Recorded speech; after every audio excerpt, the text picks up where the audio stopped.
Yo, salut les amis, ici le hashtag Bigartot et j'espère surtout que vous allez bien. Ça fait longtemps que je n'ai pas réellement fait de vidéo face caméra comme ça. Donc là on est là aujourd'hui pour une FAQ, une foire aux questions, après le succès du sold out du court-métrage du film Loup-Garou Game à l'Institut français au Congo-Brazza. Et également en avant-première toujours de mon documentaire Tout pour la culture. Alors c'est parti, je vais répondre aux questions, les questions qui ont été posé sur NGL.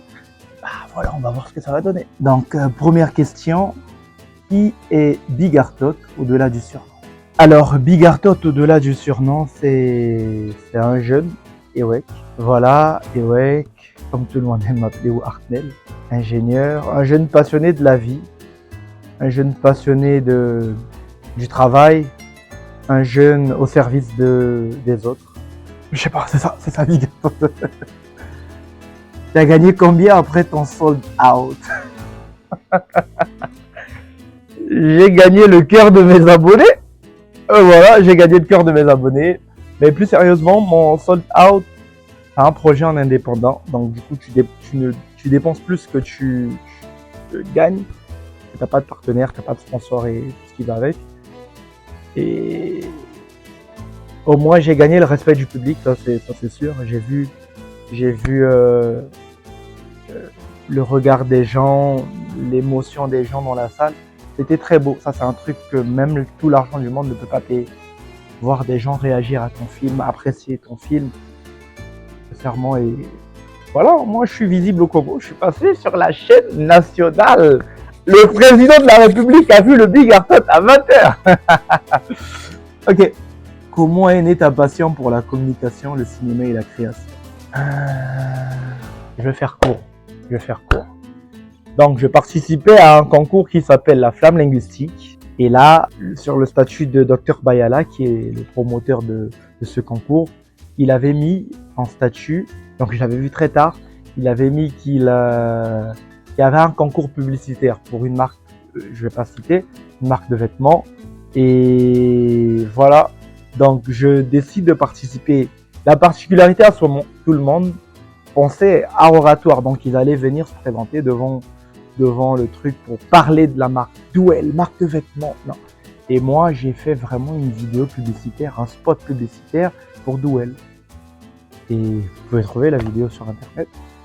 Et voilà, après, les gens m'ont dit « Ah, mais c'est bien. » Donc, j'ai commencé à faire des petites vidéos. Les gens me sollicitaient de plus en plus. J'étais sur téléphone. À l'époque, je montais sur Power Director. Après, je décide de passer sur ordinateur, etc. Ça donnait ce que ça donnait. Puis voilà, j'ai aimé. J'ai suivi tous les tutos d'effets spéciaux. Mon rêve, c'est un jour de faire un grand film où je disparais, piou, je téléporte et tout. Parce que ça me passionne beaucoup. Après, ça demande beaucoup de moyens. Les acteurs de film étaient leur première scène où ils étaient déjà dans le domaine depuis un moment. Ah, les acteurs du film Loup-Garou. Sincèrement, c'est la première scène pour beaucoup, pour tout le monde d'ailleurs. C'était leur première fois de tourner. Merci à tous mes acteurs. Merci à Yahya, Myriam, Atomé, Sekou, Steven, Kader, Latifa, Emmanuela, Imelda. Qui d'autre j'ai pas cité? Normalement, j'ai fait le tour des acteurs. Evra et les autres derrière la caméra. Il y avait Raïssa, il y avait Yann, il y avait Rabi, il y a même Junior qui était sur le tournage. Merci Estime. Donc en gros, c'était une première expérience. Déjà, la particularité, c'est que je suis ingénieur. Mon entourage, ce sont des ingénieurs. Mon entourage, c'est pas des créateurs de contenu. Donc du coup, voilà, j'embarque ma famille, j'embarque mes amis dans tous mes délires. Je dis, tiens, toi, prends ça, filme, tiens, toi, prends ça, filme. Et ça donne un peu ce que ça donne. Donc déjà, merci à tous ceux qui participent à mes vidéos. Parce que, pas des acteurs du domaine, mais ils réussissent à faire ce beau rendu. Donc, merci à vous. Entre génie civil, cinéma et l'entrepreneuriat, comment arrives-tu à jongler entre plusieurs univers? Sincèrement, c'est simple. Je vais pas jouer la carte de... Vous savez, c'est... Non. Sincèrement, c'est simple. Parce que Nous, notre génération, si vous remarquez, on a plusieurs vies. Vous allez voir quelqu'un qui est auditeur, qui fait de l'audit, quelqu'un qui est comptable, quelqu'un qui est médecin, et à côté, par exemple, quand je regarde mes amis de la discussion en Côte d'Ivoire, tu as un auditeur, tu as un ingénieur en traitement des eaux et exploitation traitement des eaux, qui font un podcast qui touche un peu, et ce podcast-là m'a aidé à comprendre aussi certaines thématiques. Nous, notre génération, on a tous des doubles vies. Donc voilà, je suis ingénieur. Aujourd'hui, toute la jeune est entrepreneur. On a envie d'être un peu indépendant financièrement. Et à côté, j'ai une passion pour les vidéos. Donc voilà, c'est juste la passion. Voilà le mot, la passion. Je fais. Et je suis pas le seul. Aujourd'hui, vraiment, toute notre génération ont réussi à... Donc il y en a qui font plus que d'autres qui s'appliquent. Donc c'est ça. T'attendais-tu à un sold out? Je vais pas prendre la grosse tête, mais oui. Ça a toujours été mon rêve. J'ai toujours rêvé plus grand. Dans ma tête, quand je suis à la maison, je pense déjà au résultat et à l'après-résultat. Donc, le plus dur pour moi, c'est comment mettre en œuvre l'après. Quand je réussis à mettre en œuvre, quand je pars d'un projet, je sais que ce projet va atteindre ça. Donc, oui, je m'attendais à un sold out en vrai. Quel projet récent t'a le plus marqué ou rendu fier? Beaucoup s'attendent à Loup-Garou, non. Au documentaire aussi, non. Les talents de l'INP, bon, c'est pas récent, je l'ai tourné en 2022. On est en 2026. Ah ouais, à l'époque, j'ai pas fait de vidéo. Il y a le choix, mais non, les talents de l'INP. En fait, les projets à l'INP, c'est la particularité, c'est une communauté.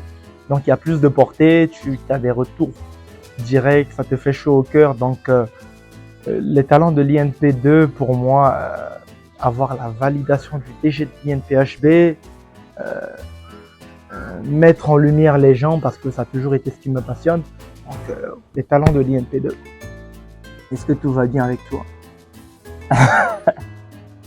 Ça va. Je vais pas vous cacher, après chaque grand projet, je me sens un peu vide. Donc là, j'ai publié Loup-Garou Game en cinéma.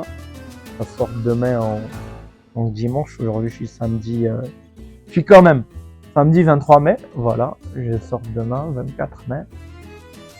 Je me sens vide parce que j'ai pas de projet sous la main. Je réfléchis je suis dans l'écriture de beaucoup de choses.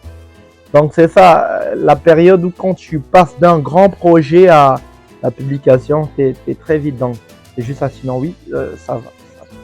À part les cernes sur mes yeux. Pourquoi le nom Big Artot et quelle histoire se cache derrière ce nom? Big Artot, mon prénom c'est Artnel. Et à l'époque, je crois que j'étais en classe de 4e.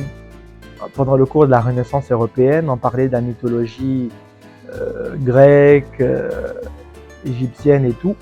Donc je découvre le dieu Thoth, dieu des arts, T-H-O-T, dieu des arts, des sciences et des lettres. Donc je me suis fait appeler Thoth, le dieu des arts, des sciences et des lettres. Et en tant que chrétien, en tant que croyant, c'était très mal de me faire appeler Dieu Thoth. Donc on m'appelait maintenant Artnel Thoth. Donc mon mail aujourd'hui c'est ça, artneltoth@gmail.com. Et après voilà, quelqu'un m'a appelé Artot. Ah ouais, qu'est-ce que tu dis là? Ce que tu dis ne vient pas de toi, ça vient de mon père qui est dans les cieux. Révélation. Et du coup, je me suis appelé Artot. Et à cette époque, on est en 2015, 14, 15.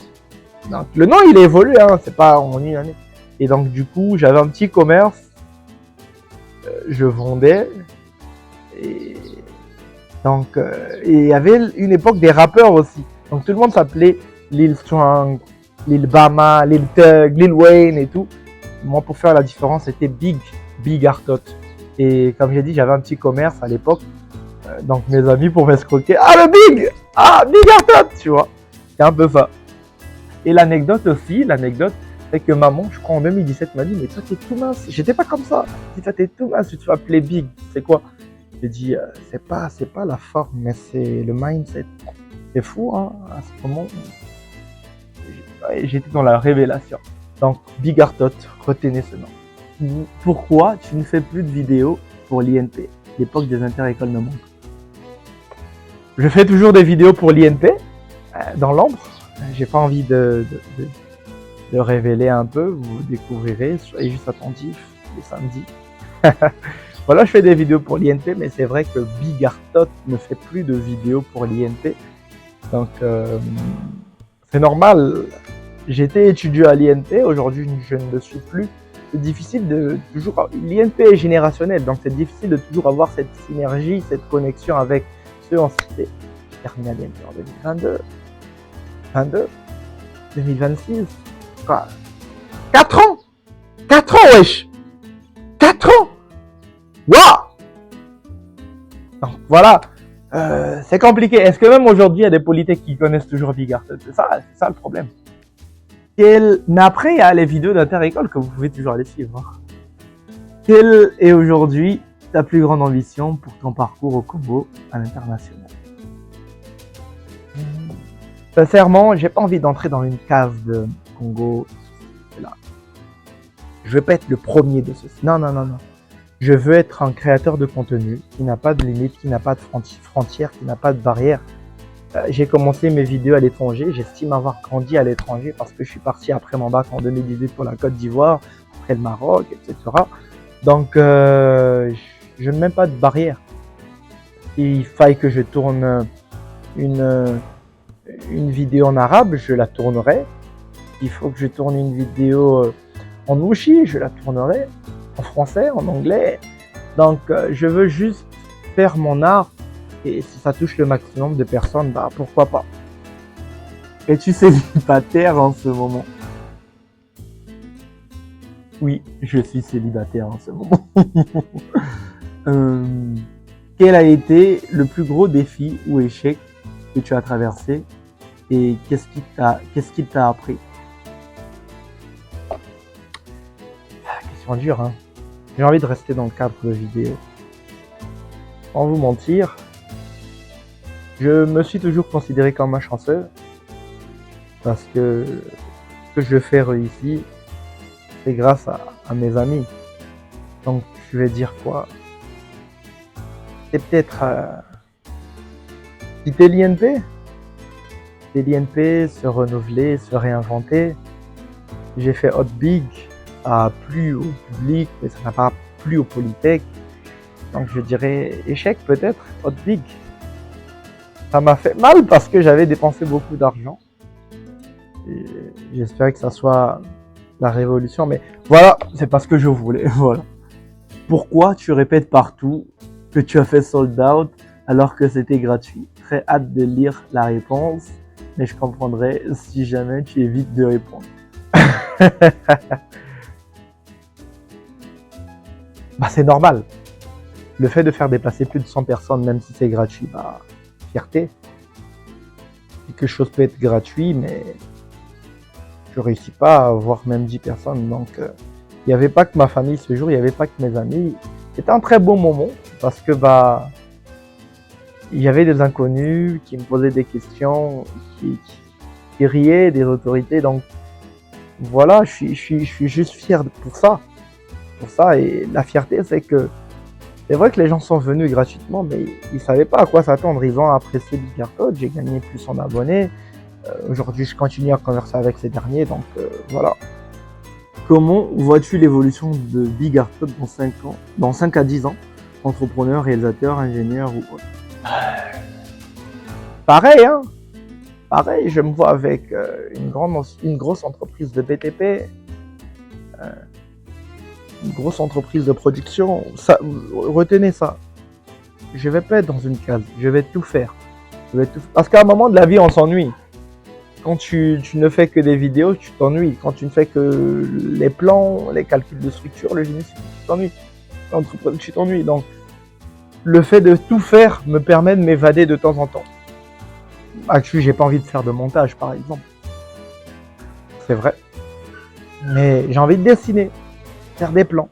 Après, il y a des moments où j'ai pas envie de faire des plans, j'ai envie de calculer. Des moments où j'ai pas envie de calculer, j'ai envie d'entreprendre. Donc, Je vois vraiment une évolution bien structurée dans le futur et plus rentable surtout. Mais voilà. Qui est ton meilleur ami? Ah, j'ai beaucoup de meilleurs amis en fonction du pays. En fonction du pays, j'ai fait 5 ans en Côte d'Ivoire. On a tous vu que j'étais très proche de Loïc Budjan, de Franck Quadio, de Ivan Miessan, pour ne citer que ceux-là. Donc, j'ai plein de meilleurs amis, même ceux qui sont hors caméra. Hein. Il y a Chris Bergette, il y a Drush Moma, il y a Louis Bienheureux, avec qui on s'est parlé tout à l'heure, avant on s'est briefé sur le retour de Willem. Donc, j'ai plein. Au Congo, il y a Frido Kemba, il y a Maurice Gakoso. Au Maroc, avec qui j'ai passé le plus de temps, il y a Sekou, il y a Krak Beyan, il y a Raïssa Sanogo. Au téléphone, tout le temps, je suis au téléphone avec plein. Il y a Maris Monka en France que je salue. Il y a Arlène. En fait, il y a beaucoup de gens. En vrai, j'avais même pas envie de citer parce que ça va créer des frustrés, des jaloux. Mais sachez que je parle énormément, je discute énormément au téléphone avec beaucoup de gens. J'ai une relation particulière avec beaucoup de gens. Donc voilà. Quelle est ta relation avec la Côte d'Ivoire maintenant que tu es au Congo? La Côte d'Ivoire, elle me manque beaucoup parce que j'ai grandi en Côte d'Ivoire. Aujourd'hui, je parle Bambara, je parle Noshi, je parle Djoula. Je parle Noshi. Même au Congo, je mange la tchéké tout le temps. Ma relation avec la Côte d'Ivoire, tous mes gars sûrs sont en Côte d'Ivoire. Je parle tout le temps. Les médias, aujourd'hui, j'ai l'impression de juste m'être déplacé. Un week-end, forcément que je retournerai. Donc, j'aime beaucoup la Côte d'Ivoire, un peuple très accueillant. Et en vrai, on est très proche. Le Congo et la Côte d'Ivoire, on a l'air très proches. Très proches, la musique, la bouffe, la culture. Voilà. Donc, c'est là, c'est dans les Caire. Ouais, je parlais à Bérénice Saraka, l'une des plus grandes slameuses de Côte d'Ivoire, championne nationale 2023-22, je sais plus. Elle m'a dit, je l'ai taquiné, je lui ai dit, la Côte d'Ivoire, c'est dans les Caire. Elle dit, on t'a converti déjà. Il dit, c'est tout pour la qu'il tire. Tu penses être le meilleur vidéaste? Pas le meilleur. Il y a le retour du GOAT, il y a Willem qui est là, non, pas le meilleur. Je pense juste que si je me concentre, je peux atteindre des hauts sommets, c'est tout. Et dans tous les domaines, je me considère comme un challenger. Quand je me lance un objectif, je pense que quand je me challenge, il n'y a pas meilleur que moi. Ça, c'est très sincère. Je sais peut-être pas jouer du piano, mais si je décide de participer à un concours de piano, je serai meilleur. Parle-nous de la suite de Loup-Garou Game. Loup-Garou Game, beaucoup sont restés sur leur faim, manque de budget, manque de moyens. Il y a une série qui est en écriture, et Netflix décide de soutenir, pourquoi pas. Une série qu'on va tourner au Congo. C'est tout. Est-ce que tu ignores parfois tes amis? Pas du tout. Je suis très social, très ami. Je reste jusqu'à 2 heures malgré la fatigue pour écouter des histoires des amis, des bouvins, des chagrins d'amour, bosser sur des projets des amis. Non, je n'ignore pas de messager. Ça aussi, ça m'étonne parce que sincèrement, je suis très occupé, je reçois plein de messages, mais jamais fait 24 heures sans répondre à quelqu'un. Mais aujourd'hui, il y a des stars! C'est des stars aujourd'hui, tout le monde est star. Hein. Qui m'ignorent. Moi, même j'ai des amis qui m'ignorent, qui est comme garçon. Pour toi, que représente l'INPHB? L'INPHB, c'est la base. C'est là où tout a commencé pour moi, l'INP. Il n'y a pas un truc que je fais partout où je passe sans citer le nom de l'INPHB. Hein. L'INPHB, voilà, c'est là où tout a commencé. C'est là où je me suis découvert. C'est là où j'ai eu des vraies amitiés. J'ai eu des chagrins de cœur. C'est là que j'ai eu que je me suis façonné. C'est là-bas que le Big Arthur, en fait, a appris à marcher, à réfléchir de soi-même. Déjà parce que j'étais loin de la famille, loin de l'influence familiale. Donc, fallait prendre des décisions. Donc, l'INP, c'est pour beaucoup, l'INP, c'est un lieu où tu te découvres, tu te crées, tu te façonnes. Découvre une nouvelle version de toi, non seulement sur un plan professionnel, donc scolaire, qu'un plan extrascolaire. Le nom de ta femme. Ah, c'est la dernière question. Bah, je n'ai pas de femme, je suis pas marié. Bon, si vous voulez faire allusion à ma copine. En vrai, actu, je suis seul. Au moment où je tourne cette vidéo, je suis seul. Voilà, là c'est dit, j'ai répondu. Mon âme, c'est qui ta copine? Ouais. Bref, c'est la fin de cette FAQ, de cette foire aux questions. Voilà, Loup-Garou Game, je mets en ligne demain sur ma chaîne YouTube à 19h GMT. Voilà, c'est ça. Donc si la vidéo t'a plu, n'hésite pas de liker, de partager, de t'abonner, mais surtout d'activer la cloche de notification pour ne rien manquer. Et on se dit à très bientôt pour de prochaines vidéos. En attendant,